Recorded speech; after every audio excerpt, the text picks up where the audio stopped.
bismillaah ugu horreyn waxaan halkan uga tacsiinayaa ehelkii iyo qaraawadii ay ka baxeen wiilashii maanta ku geeriyooday qaraxii ka dhacay magaalada Kismaayo.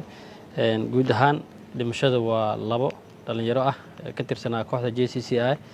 Dhaawacana waa ilaa iyo 4 qof iyo ninka iyo 1 qof oo xaaladiisa xoogaa yar adag tahay. Marka dhaawac guud ahaan waxay noqonayaan 5 halka dhimashada ay ka noqonayso 2.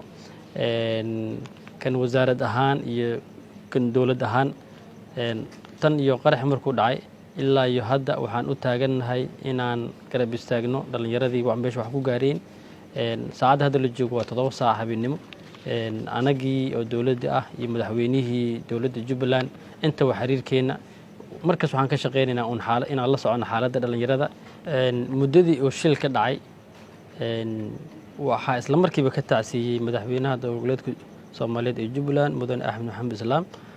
Isla markaasna wuxuu ballan qaaday asoo markaas xaaladda la soconaya dhalinyarada in qof kasta oo xaaladiisa liidato loo qaadi doono magaalada Muqdisho. Saacado ka hor waxaan la wadaagnay madaxweynaha inay jiraan 3 kiis oo xaaladooda yar adag tahay. Marka wuxuuna sheegay in biri diyaaradda ugu horeyso 3daas qof uu saari doono isla markaasna ka warqabi doono xaaladooda caafimaad. Guud ahaan dhaawac iyo dhimashada waa intaas. Inta hadda ka gudbo dhacdada maanta waxay u dhacday qaab iska filinwaa ah anagoo ku sugan garoonka kubadda cagta ee Stadium Wamo isla markaasna uu nala joogo madaxweynaha dowladda Jubbaland iyo gudoomiyaha xiriirka kubadda cagta Soomaaliyeed. Isla markaasna rabno inaan furno horyaalka heerka koowaad ee Jubbaland oo ku ciyaarayaan kooxihii Dekedaha iyo Koban.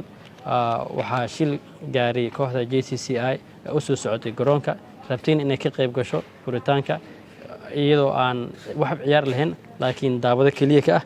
Marka guud ahaan bulshada Soomaaliyeed iyo caalamka waxa uu sheegayaa dhacdadii iyo furitaanka garoonka inay horeysay furitaanka garoonka kadibna dhacdadaasna qabsatay. Dhacdo markii la qabsatay kadibna si guud waxa u soo aadnay isbitaalka weyn ee magaalada Kismaayo wasiiro ilaa iyo dowladda dhan.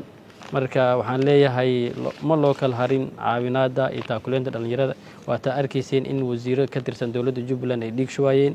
Waa u jeedaan saacadan 7 saac habeenimo ay wasaaradda dhalinyarada iyo ciyaaraha Jubbaland ay ku sugan tahay isbitaalka weyn ee magaalada Kismaayo.